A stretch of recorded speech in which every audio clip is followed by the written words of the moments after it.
For as long as I can remember, I was the family joke.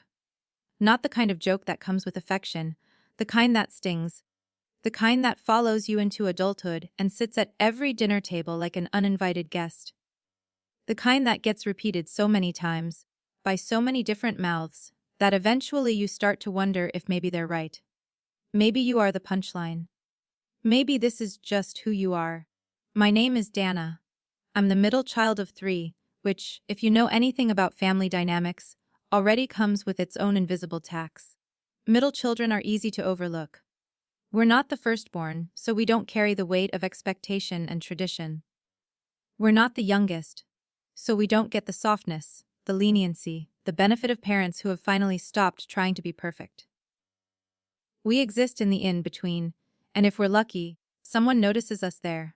If we're not lucky, we become furniture, present, functional, unremarkable. I was not lucky.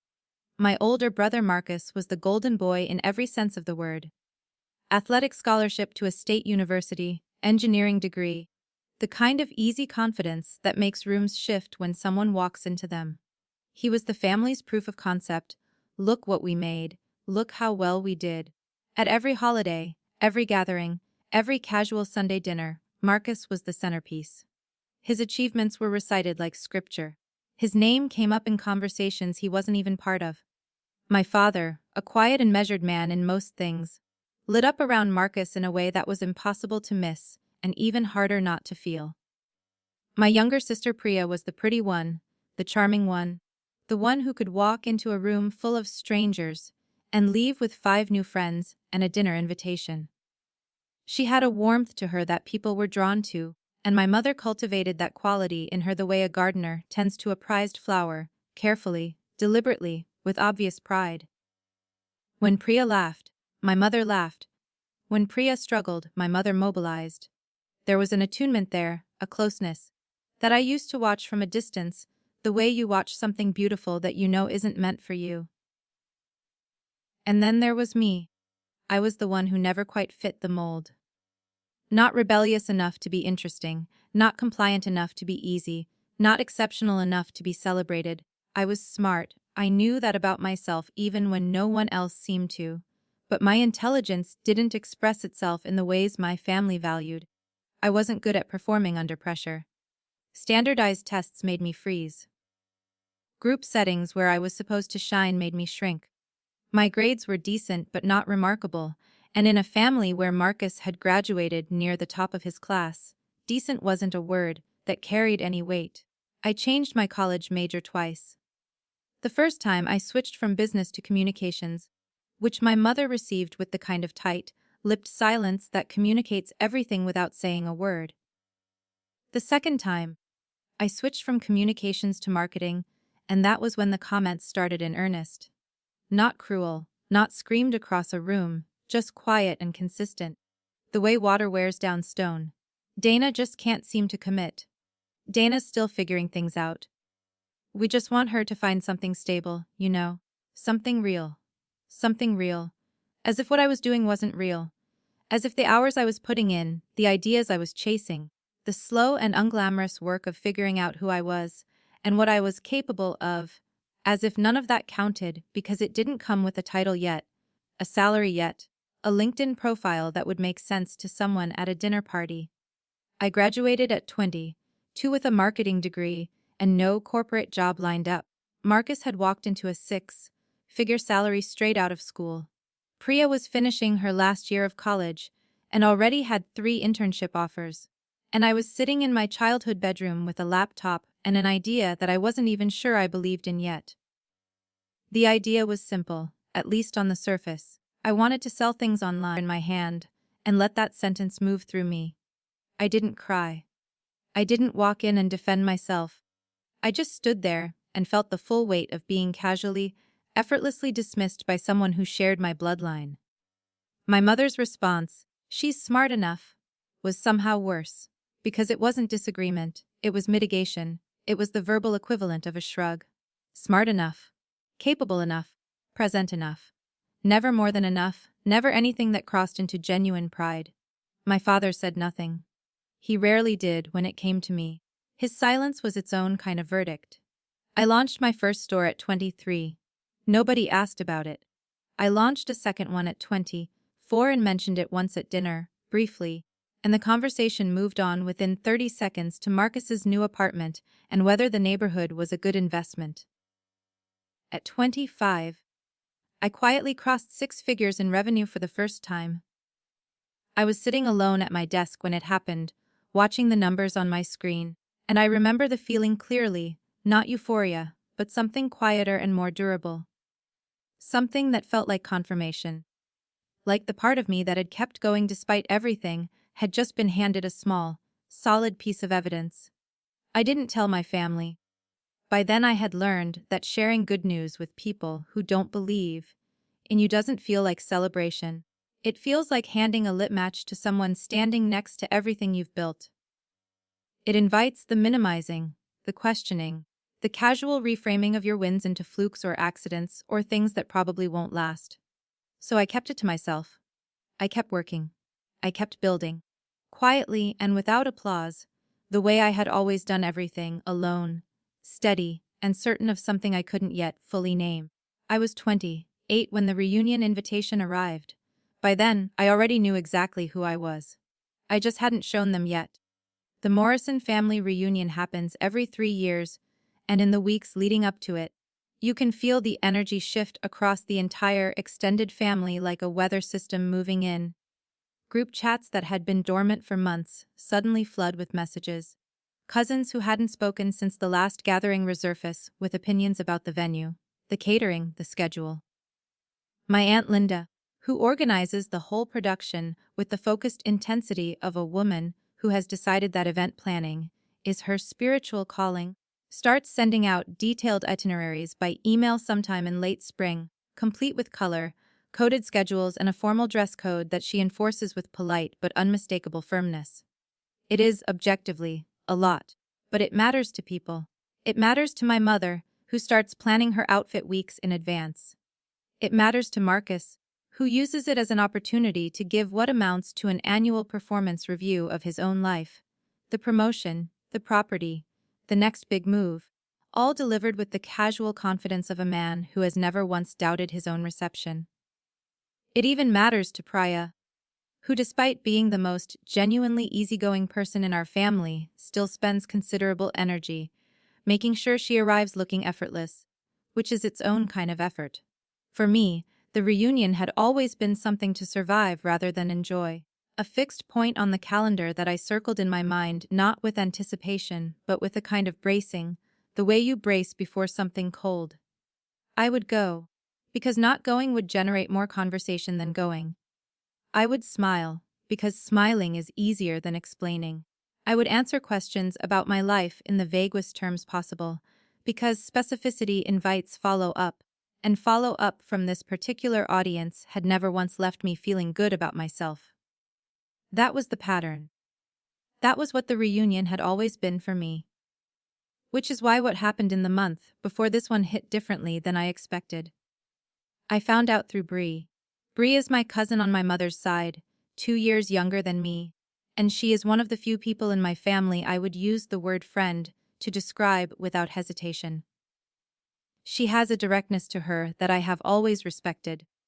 She doesn't dress things up, doesn't soften edges, just to make herself more comfortable, and she has never once looked at me the way the rest of them do, with that mixture of pity and mild confusion, like I am a puzzle they gave up on solving. She texted me on a Tuesday evening, and I could tell from the way she opened the message, a long pause before the actual content, a kind of verbal clearing of the throat, that she was about to tell me something she didn't want to tell me. There had been a conversation, she said, among the adults, the organizing committee, whatever you want to call the self-appointed inner circle, that Aunt Linda and Aunt Carol had been running for as long as anyone could remember. A conversation about the guest list, about who was coming, who was contributing, who fit into what Aunt Carol had apparently referred to, without any apparent irony, as the family narrative. And my name had come up. Not because I had done anything wrong, not because of any conflict or falling out or drama that needed to be managed. Simply because, according to Carol, I didn't really contribute to the narrative, I wasn't adding anything to the story the family told about itself. I was in the vocabulary of a woman who had spent decades arranging people into hierarchies, a loose thread. I read that text 3 times. Then I set my phone face down on the counter and stood in my kitchen for a long moment, looking out the window at nothing in particular. I want to be honest about what I felt, because the easy version of this story would have me feeling nothing, would have me so secure in myself by that point that Carol's words simply bounced off. But that's not what happened. What happened was that old familiar ache, the one that lives in the specific place where your family's opinion of you has been pressing for years. It still hurt. Not the sharp, destabilizing hurt of my younger years, not the kind that made me question myself, but a duller, sadder pain. The pain of recognizing that some people have decided who you are so completely, so permanently, that no evidence to the contrary will ever reach them. They had debated my presence at a family reunion, my own family, not because I was difficult or disruptive or unkind, simply because they did not find me impressive enough to include without discussion. They did invite me in the end. Bree told me that too, almost as an afterthought, as if the resolution made the original conversation less significant. But I couldn't let it land that way. The invitation had come after deliberation. That was its own kind of information. I almost didn't go. I sat with that option for several days. It was genuinely available to me in a way it hadn't been in previous years, because I was no longer the version of myself who needed their approval, who went to these things hoping that this time would be different, that this time someone would look at me and see something worth seeing. I had built a life by then that did not require their validation to stand. I could have simply not gone, and my life would have continued exactly as it was, full, purposeful, quietly extraordinary in all the ways they had never thought to look for. But something stopped me from declining, something that wasn't ego and wasn't anger, though both of those were present in smaller amounts. It was something closer to clarity. A clean, calm sense that I had been absent from my own family story for long enough, not because I lacked a story, but because I had been telling it in a room they couldn't hear. And maybe it was time to walk into the room they were actually in. I wasn't going to make a speech. I wasn't going to arrive with prepared remarks or a rehearsed moment. I wasn't going to perform vindication. I was simply going to show up as exactly who I was, without apology and without concealment, and let that be whatever it was going to be. I booked my flight on a Thursday night. Direct, business class. A small private acknowledgement to myself that I was no longer the person who booked the cheapest seat available and hoped no one asked why. I packed light. A simple dress, clean and well, made nothing that announced itself too loudly. I wasn't dressing for them. I was dressing for me. Which sounds like a small distinction but isn't. Bree picked me up from the hotel the morning of the reunion, and for the first few minutes of the drive we talked about nothing important. Her job, a show we had both been watching, the weather. Then she glanced over at me with the particular look she gets when she's deciding whether to say something. "You seem different," she said. "Different how?" She thought about it. "Settled?" she said finally. "Like you're not dreading it." "I'm not," I said. She watched the road for a moment. "That's new?" "I know." What I didn't say, because I didn't need to, was why. I didn't need to explain that I had spent the last 5 years building something real while they debated my relevance. I didn't need to narrate the journey or justify the arrival. I just sat in the passenger seat in the morning light, watching the familiar landscape of my hometown pass by the window, and felt something I had never quite felt on the way to one of these things before. Ready, not nervous, not braced, not hoping for something that probably wouldn't come. Just ready. The venue Linda had chosen that year was a rented event hall, about 20 minutes outside of town. The kind of place that exists specifically for occasions like this, large round tables draped in white linen, a buffet line along the far wall, string lights overhead that someone had decided were elegant and everyone else had quietly agreed with. There was a small stage at the front for the slideshow and the family updates, a tradition Linda had introduced years ago that had somehow become permanent, the way all of Linda's ideas eventually did.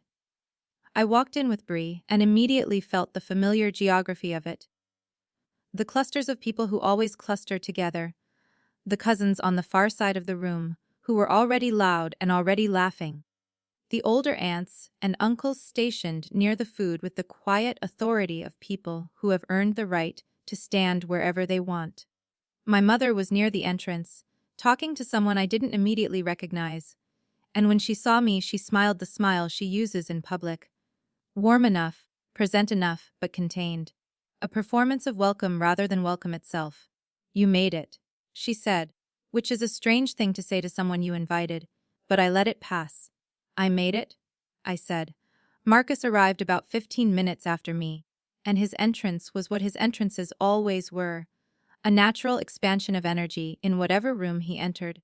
Handshakes and back slaps and the kind of easy laughter that follows certain people like a personal soundtrack. His wife was with him, polished and pleasant, and they moved through the room together with the coordinated comfort of two people who are used to being received well.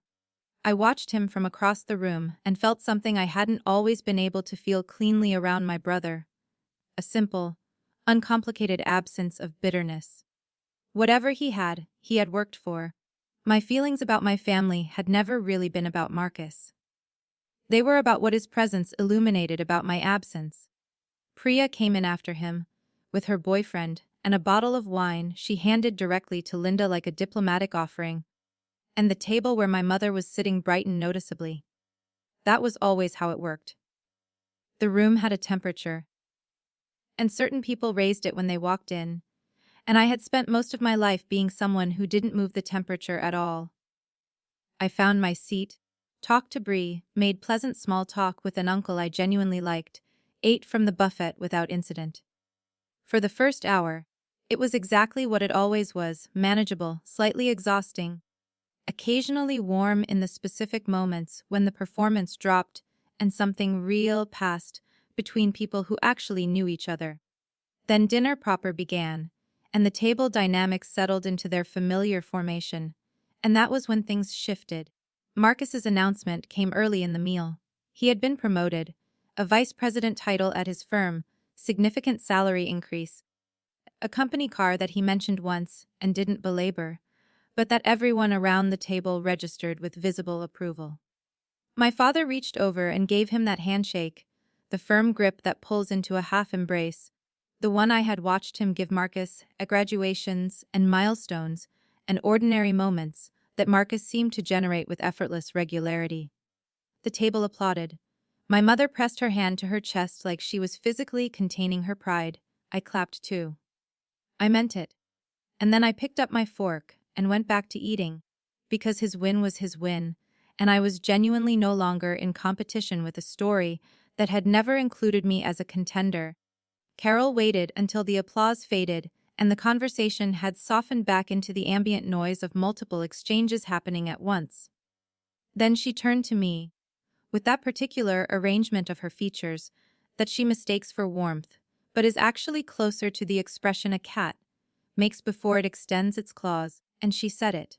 "So Dana, still doing your little online shopping thing?" Little online shopping thing? I have replayed that sentence many times since that evening, and what strikes me most is not the dismissiveness, though that was there in full measure. What strikes me is the confidence of it, the absolute, unexamined certainty that she already knew exactly what my answer would be, something vague, something modest, something that confirmed her existing understanding of me as a person whose ambitions were decorative at best. She wasn't asking because she was curious. She was asking because she wanted the table to witness the asking, wanted the contrast drawn cleanly between Marcus's announcement and whatever small, easily forgotten thing I would offer in response. She had done this before, in different forms, at different tables, and every previous version of me had responded with exactly what she expected, a shrinking, a qualifying, a retreat into brevity because brevity felt safer than exposure. But I was not that version of myself anymore. I set my fork down. Not dramatically. I want to be clear about that, because the moment in my memory is not a theatrical one. I set my fork down the way you set something down when you are about to give your full attention to what comes next. I took a breath. I looked at Carol with an expression I had been practicing without realizing it for years, calm, clear, and completely unintimidated. And I said, "It's going pretty well, actually. I crossed 2 million in net revenue last year. My personal net worth is sitting just over 1.4 million right now." What followed was not instant. It took about 2 full seconds for the words to land, and in those 2 seconds the table continued its ambient motion. Someone lifting a glass, someone mid-chew, someone in a side conversation about something entirely unrelated. And then, like a sound system cutting out mid-song, everything stopped. The silence was total. Not the polite, transitional silence that precedes applause. Not the brief pause of a conversation shifting gears. This was the deep, pressurized silence of a room full of people experiencing a simultaneous recalibration. The kind of silence that has weight and texture.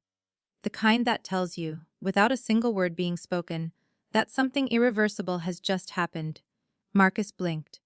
His fork was suspended between his plate and his mouth, and he simply held it there, motionless, as if his body had received the information but hadn't yet decided what to do with it. My mother's fork stopped midway to her mouth. I watched her face move through something complicated. Surprise first, then something that flickered briefly and painfully toward guilt. Then a careful neutral expression she assembled quickly, the way you pick up something you've dropped and hope no one noticed. My father looked at me. Not the glancing acknowledgement he usually offered in my direction, not the peripheral attention that had characterized most of his interactions with me for 20 years. He looked at me directly, fully, with the kind of attention that arrives too late and knows it. In his eyes was something I had wanted to see there my entire life and felt. Seeing it now, an unexpected grief for all the years it hadn't been there. Carol's smile did not disappear. That would have been too honest for Carol. Instead it froze, suspended on her face like a photograph taken at exactly the wrong moment, all the confidence drained out of it, and nothing ready to replace it yet. Bree, 2 seats down, lowered her head toward her plate. Her shoulders were moving. She was holding it together by the thinnest possible margin. My Uncle Dave was the first to find his voice, and I was grateful to him for it because the silence had become its own kind of event. "Wait, seriously," he said. "Seriously?" I said, and then it broke open. The questions came slowly at first, the way questions come when people are still deciding whether to believe what they've heard. My Uncle Dave wanted to know what kind of products. A cousin across the table wanted to know how I had started. Marcus's wife, who had always been quietly kind to me, leaned forward with what looked like genuine interest and asked about the team I'd built. The conversation expanded, filled the space, took on the quality of something that had been waiting to happen for a long time, and was only now being allowed to. I answered everything directly and without false modesty. I talked about the early years, the learning curve, the failures I'd worked through before anything resembling success took shape. I talked about the decision to reinvest instead of spend, about the partnerships that had changed the trajectory, about what it looked like now compared to what it had looked like at the beginning. I spoke in the easy, fluent way you speak about something you have lived completely, something you know from the inside out. And as I talked, I watched the faces around the table rearrange themselves. Not all of them. Some people are too committed to their original read of you to revise it publicly, and I noticed those faces too, the ones doing the quiet internal math, the ones recalibrating privately without any outward acknowledgement. But others were genuinely moved by it, genuinely surprised in the open hearted way that leaves room for something new to enter. My mother said very little during those 20 minutes. She asked one question, something about whether the business was stable. Framed in the language of concern, but carrying the weight of everything she hadn't said over the years, and I answered it the same way I had answered everything else. Directly. Honestly. Without performance. Someone asked why I had never mentioned any of this before. The question was genuine, not accusatory, and it landed in a brief pause that felt significant. I looked at my mother when it was asked. She was looking at her plate. "I didn't think anyone was particularly interested," I said, quietly, without malice. without drama. Just the truth. Delivered cleanly, the way the truth lands hardest, without decoration, without softening, without giving anyone the option of dismissing it as an exaggeration or an emotional reaction. The table absorbed it. Nobody argued with it. The drive back with Bree started in silence, the comfortable kind that only exists between people who don't need to fill space with noise. The event hall had disappeared in the rearview mirror, and we were moving through the quiet dark of suburban streets. The kind of roads that look exactly the same as they did when you were 17 and everything felt both enormous and inescapable. I watched the streetlights pass overhead in steady intervals and felt something I hadn't expected to feel on the way home from a Morrison family reunion. Peace. Not the exhausted, wrung-out relief of having survived something. Not the hollow feeling that used to follow me out of these gatherings like a shadow. The one that whispered maybe next time will be different, maybe next time they'll see you. Something genuinely quieter than that. Something that had no agenda attached to it, no hoping and no bracing, just a clean and settled stillness that I recognized, after a moment, as the feeling of a person who no longer needs anything from a room she just walked out of. Bree lasted about 4 minutes before she broke. The laugh came out of her all at once, the full uncontained kind. The kind that bends a person forward over the steering wheel and makes driving briefly theoretical. I felt it hit me a second later, and then I was laughing too, both of us gasping in the dark car, and it was loud and undignified and completely necessary. Carol's face. Bree managed, somewhere between a sentence and a wheeze. I know, I said. It just stayed there. The smile just stayed there and went completely empty. I know. Like a screen that lost its signal. We laughed until it shifted, the way real laughter sometimes does, into something that isn't quite laughter anymore, but isn't crying either, some third thing that lives between them. That your body reaches for when it needs to process something too large for a single emotion to contain. I pressed the back of my hand to my mouth and looked out the window and let the feeling move through me without trying to name it. Bree reached over and briefly squeezed my arm. We didn't need to say anything else about it. She had been there for all of it. The years of dinners and comments and deliberate diminishments. The reunion invitation that had required a committee decision. And then tonight, the table going silent in a way that said everything that needed saying without me having to raise my voice once. She understood the full arc of the thing, and her understanding was its own kind of gift. My hotel room was quiet when I got back.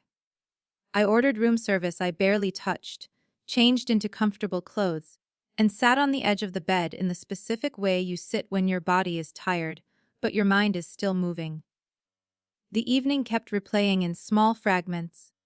Not the dramatic centerpiece of it, but the edges. My father's face when the silence fell.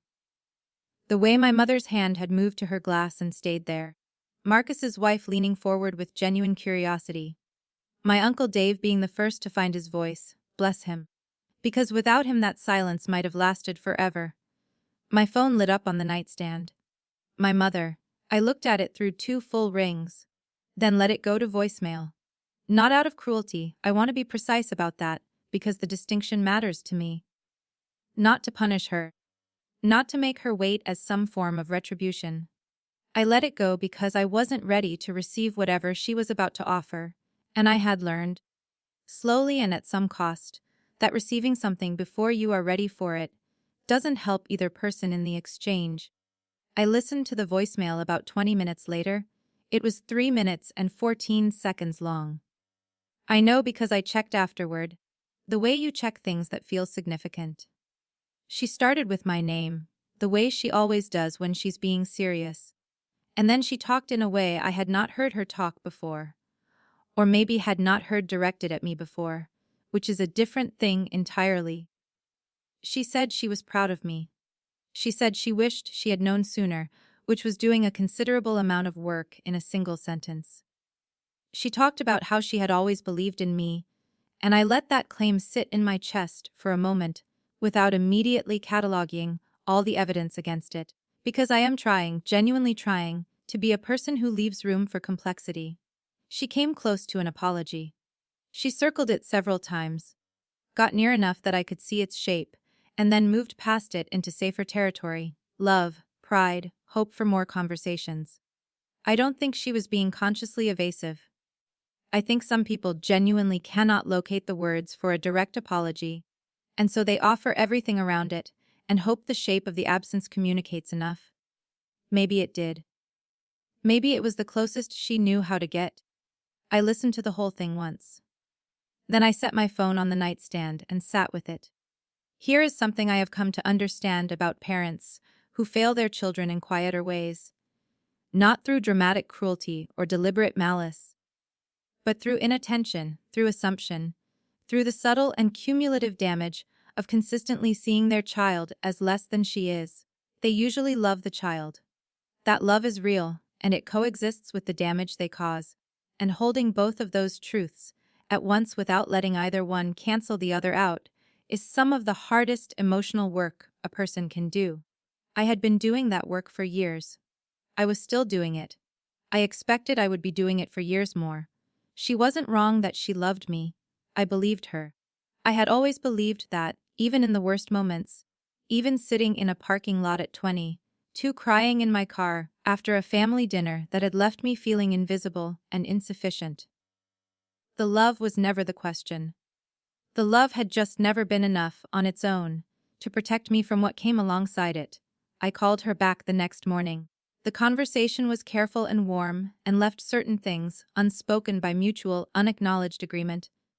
The way conversations between mothers and daughters often do when both people are trying and neither one is ready to go all the way to the bottom of the thing. She asked questions about the business that she hadn't known to ask before. I answered them honestly and without the guardedness I had carried into every previous version of this conversation. It wasn't a transformation. It wasn't a Hollywood reconciliation with a swelling score underneath it. It was two people beginning, slowly and imperfectly, to talk to each other differently. That felt like enough for now. That felt like something real. Marcus texted me that afternoon. Short, direct, very Marcus. Had no idea. Genuinely impressive. Let's talk sometime. I read it and smiled and typed back anytime. I meant it. Marcus had never been the villain of my story. He had just been the person standing in the light while I stood in the dark, and that had never actually been his fault. Carol did not reach out. I did not expect her to, and I found that I did not particularly need her to. Some people are so deeply invested in their version of you that your success registers not as an invitation to revise, but as a threat to be quietly managed. I had made peace with Carol's limitations long before that reunion dinner. Her silence afterward was just confirmation of something I had already accounted for. What stayed with me in the days and weeks after was not the moment itself. Not the table going quiet, not the look on my father's face, not the frozen smile on Carol's. Those things had their satisfaction, clean and honest, and I allowed myself to feel that satisfaction without guilt, because pretending it didn't feel good would have been a lie, and I had stopped performing emotions I didn't have. What stayed with me was the 5 years before that moment.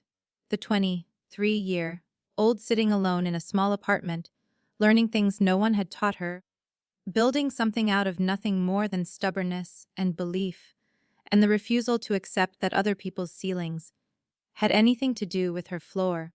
The 24-year-old who mentioned her work once at a family dinner and watched the conversation move on in 30 seconds, and quietly decided that silence was its own kind of strategy. The 26-year-old who hit a significant milestone on a Tuesday morning with no one in the room and felt, in that aloneness, not loneliness but something closer to sovereignty. That was the real story. Not the reunion, not the silence, not the voicemail or the morning after phone call or the slow, tentative reopening of a relationship that had been conducted at half volume for most of my adult life. The real story was the choosing. The daily, unglamorous, unwitnessed choosing to keep going when there was no audience, no applause, no one holding a sign in the crowd with your name on it. The choosing to build anyway, to believe anyway, to show up for yourself with the same consistency and dedication that you might show up for someone who loves you unconditionally, even when especially when that person does not yet exist in your life. Being underestimated is not a wound you simply recover from and move past. It lives in you.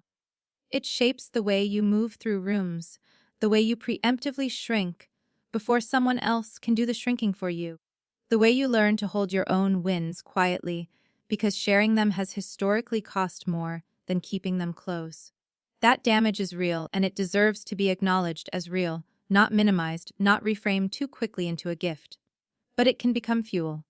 Not automatically, not painlessly, but it can. The question is whether you let it burn you down or burn for you. Whether the anger and the grief and the long accumulation of not enough becomes something that closes you or something that drives you. I had let it drive me.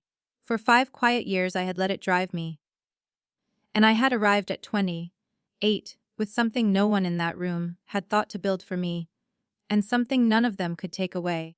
I drove home from that reunion weekend knowing exactly who I was. Not because the table had gone silent. Not because my mother had left a 3-minute voicemail. Not because the people who had written me off were suddenly rewriting the story with me as something other than a footnote, but because I had known it before I walked into that room. I had known it when I booked the business class ticket. I had known it when I packed the simple dress and drove to the venue without a single performance prepared. I had known it in the way that knowing finally settles into your bones after years of being earned, not given, not inherited, not bestowed by anyone else's approval, but built, slowly and surely, from the inside out. The best revenge is not a moment. It is a life. It is the life you construct, piece by deliberate piece, in the silence that other people mistake for absence. It is becoming so completely and undeniably yourself that there is simply nothing left for anyone's diminishment to hold on to. I was that person now. And I had been her, quietly, for longer than any of them knew.